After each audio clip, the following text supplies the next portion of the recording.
నీ తండ్రిని నీ తల్లిని సన్మానించుము. నిర్గమకాండం 20:12.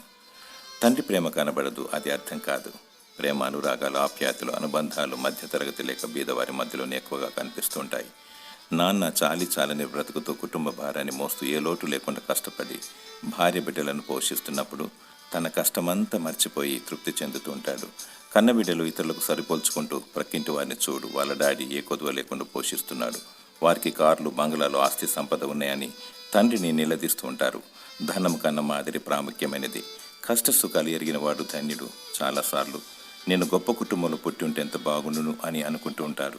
ప్రేమను, త్యాగమును, అనుభవమును ఎన్ని కోట్లు ఇచ్చినా కొనలేవు. నీ తండ్రి నీకు ఆస్తిని ఇవ్వకపోవచ్చు, కానీ గొప్ప మాదిరిని ఇచ్చాడు. నీ తండ్రి ప్రేమ స్వచ్ఛమైన ప్రేమ, నిస్వార్థమైన ప్రేమ. దేవునికి కృతజ్ఞతాస్తుతులు చెల్లించుము. దేవుడు నిన్ను దీవిస్తాడు. దేవుడు నీకు దీర్ఘాయుషును దయచేయునుగాక. ఆమేన్.